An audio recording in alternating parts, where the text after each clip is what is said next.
ठीक है। युवराज सिंह के फादर है योगराज सिंह। ओके और मेरा फेवरेट कंटेंट क्रिएटर है समदीस बाय अनफिल्टर्ड। ओके अगर किसी ने नहीं देखा तो मैं सच बता रहा हूँ, अगर किसी को देखना हो ना एक्चुअल क्या चल रहा है तो इनको फॉलो करो जाके, लिटरली। मतलब he is a amazing person.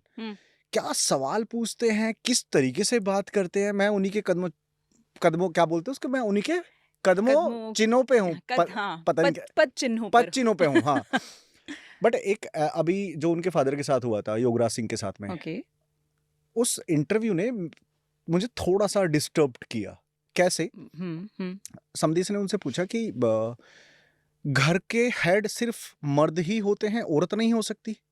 इस पे मैं आपका पॉइंट ऑफ व्यू भी जानूंगा, लेकिन उससे पहले उन्होंने बोला कि don't give power to women, वो घर का सत्यानाश मार देगी। घर का हेड सिर्फ मैन ही हो सकते हैं, वुमेन्स नहीं हो सकती। पहला पॉइंट ऑफ व्यू आपका ओके कि क्या वुमेन को पावर देनी चाहिए या नहीं? देने वाला कौन है? कौन दे रहा है? जहां आपने कहा पावर देनी चाहिए, तो आपका जो तराजू है वो ऑलरेडी ऐसे है, एक ऊपर है और एक नीचे है।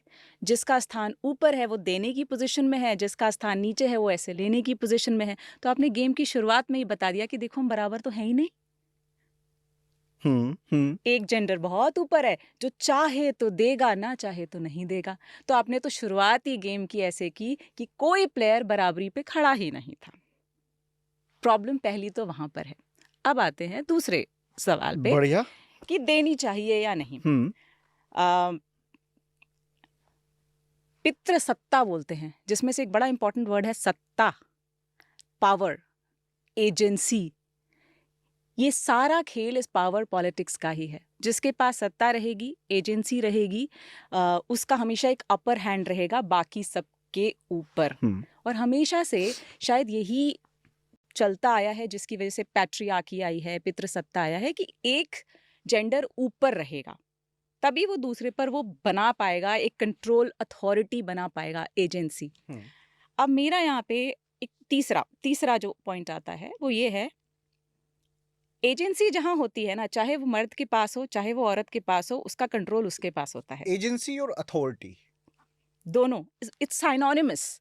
ओके ओके एज अब आप मान लीजिए एक साधारण मिडिल क्लास फैमिली में पावर किसके पास है? उसके पास है जो डिसीजंस लेता है। अगर घर की लेडी के पास डिसीजन लेने का पावर है तो एजेंसी उसके पास है। अक्सर ये एजेंसी सास के पास होती है।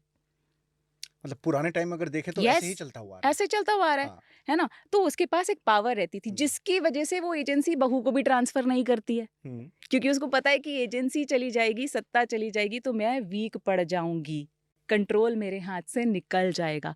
सिमिलरली इस पूरे गेम में कहीं ना कहीं हमने ये कोशिश की है कि मर्दों के हाथ में सत्ता बनी रहे, ताकि उनका कंट्रोल रहे, डिसीजन मेकिंग उनके पास रहे, एक अथॉरिटी उनकी रहे, उनका वॉइस रहे। लेकिन ये बात हम 21st सेंचुरी में कर रहे हैं, आज की दुनिया में, जहाँ हम इक्वालिटी की बात करते हैं, इक्विटी की बात करते हैं, हम ये कहते हैं कि हम सब एक जैसे हैं, humanity first, everything else later. आज हम ये बात कर रहे हैं इस टाइम, ये बहुत अचरज की बात है।